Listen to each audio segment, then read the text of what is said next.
সোনা সংসারে সব বন্ধুদের স্বাগত। আজকে আমি বাটা মাছের ঝোল দেখাবো। বাটা মাছের ঝোল করার জন্য আমি এখানে বাটা মাছটাকে লবণ হলুদ দিয়ে মাখিয়ে নিয়েছি বন্ধুরা। আর এখানে নিয়ে নিয়েছি লম্বা লম্বা করে আলু, শুকনো লঙ্কা, আদা, টমেটো। আর এখানে আছে আপনার দু রকম সর্ষে আছে, 1 চামচ নিয়েছি 2 রকম সর্ষে, পোস্ত আছে 2 চামচ শুরু করে, হলুদের গুঁড়ো, জিরে ধনের গুঁড়ো।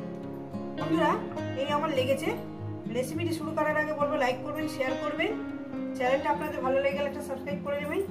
ঠিক বাড়িতে যেভাবে খাই ঠিক আপনাদের কিন্তু সেভাবে দেখাই বন্ধুরা। চলুন বন্ধুরা রেসিপিটি শুরু করা যাক। প্রথমেই আমি মিক্সারের মধ্যে সবকিছু নিয়ে নিয়েছি। 2 রকম সর্ষে, পোস্ত, হলুদের গুঁড়ো, জিরের গুঁড়ো, জিরে ধনের গুঁড়ো আছে, দিয়ে দেবো আদা, শুকনো লঙ্কা। এটা একটা মিহি পেস্ট করে নেবো। আর এদিকে আমি গ্যাস ধরিয়ে দেবো, কড়া বসিয়ে দেবো। রেসিপিটা আপনাদের কেমন লাগছে অবশ্যই কিন্তু কমেন্ট করে বলবেন। ভালো লাগলে লাইক করে দেবেন, শেয়ার করে দেবেন। দিয়ে দেবো পরিমাণ মতন তেল। পরিমাণ মতন তেলটা দিয়ে দিচ্ছি বন্ধুরা। তেলটা আমার গরম হবে। তেলটা আমার গরম হয়ে গেছে। দিয়ে দেবো একটু লবণ, দিয়ে দিলাম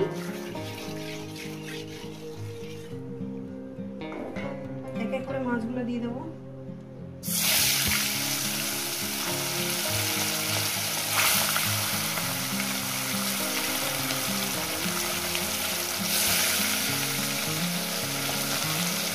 রেসিপিটা আপনাদের কেমন লাগছে অবশ্যই কিন্তু বলবেন।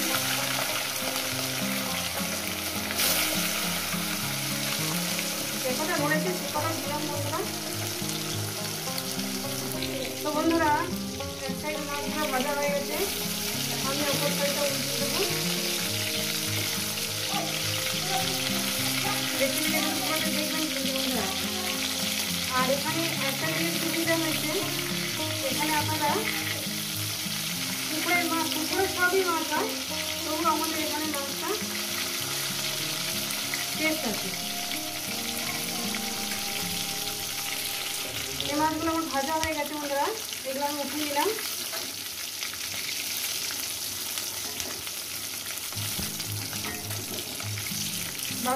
বাদ বাকি মাছগুলো আমি দিয়ে দিচ্ছি।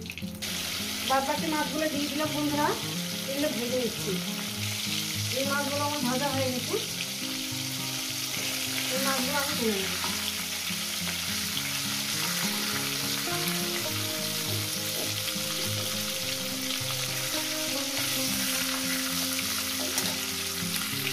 বাদ বাকি মাছগুলো দিয়ে দিয়েছি, এগুলো ভেজে দিয়ে দিচ্ছি।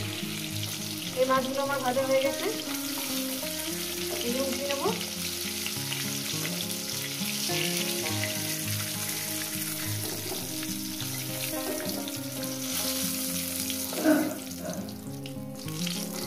দেখছেন বন্ধুরা, দেখুন কত সুন্দর করে মাছগুলো ভেজে নিয়েছি।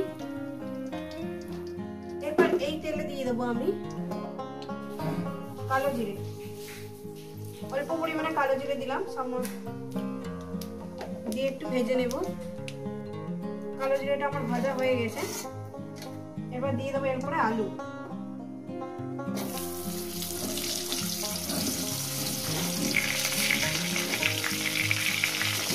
আলুগুলো দিয়ে সুন্দর করে লাল লাল করে ভেজে নেব। আর তেলের মধ্যে আমার লবণও আছে, হালকা পরিমাণে হলুদ আছে, আর কিছু লাগবে না, শুধু একটু ভেজে নেওয়ার পালা। সুন্দর করে মিনিমাম 5-6 মিনিট ধরে ভাজবো। আলুগুলো আমি সুন্দর করে, দেখুন বন্ধুরা আলুগুলো সুন্দর করে আমি ভেজে নিয়েছি। এবার এই আলুগুলো আমি তুলে নেব। দিয়ে দেবো টমেটো।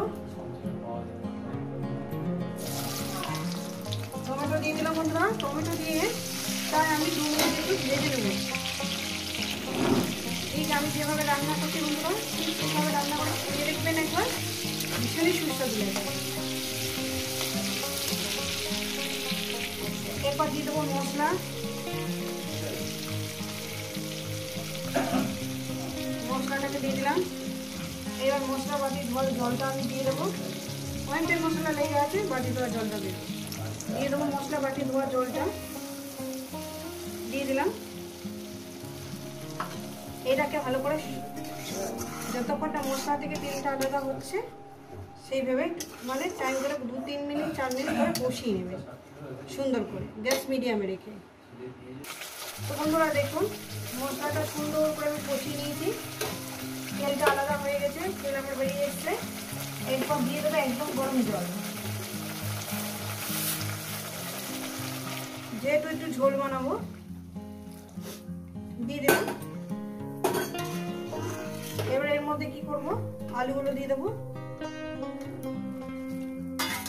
দিয়ে দিলাম। আমি একটু ঝোলটা ফুটিয়ে নেবো, 1 মিনিট একটু ফুটিয়ে নেবো, ফুটিয়ে নেওয়ার পরে মাছটা দেবো। ঝোলটা আমার ফুটে গেছে, দিয়ে দেবো একটু লবণ, লবণটা আমার কম হয়েছে, আমি হাত দিয়ে দিলাম, লবণটাকে দিয়ে দিলাম। ওই লবণটা দেওয়ার পর আমি মাছগুলো এক এক করে দিয়ে দিচ্ছি। খেতে খুব সুন্দর হয় বন্ধুরা, এইভাবে বানিয়ে খেয়ে দেখবে।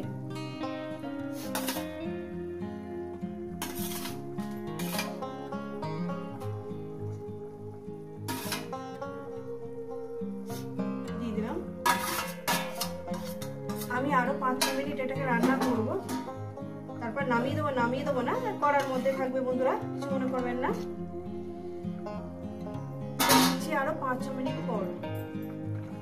তো বন্ধুরা দেখুন আমার বাটা মাছের ঝোল হয়ে গেছে, সর্ষে পোস্ত দিয়ে বাটা মাছের ঝোল। এই রেসিপি যদি আপনাদের ভালো লেগে থাকে অবশ্যই কিন্তু কমেন্ট করে জানাবেন, রেসিপিটাকে লাইক করবেন, শেয়ার করবেন, চ্যানেলটা ভালো লেগে গেলে সাবস্ক্রাইব করে দেবেন।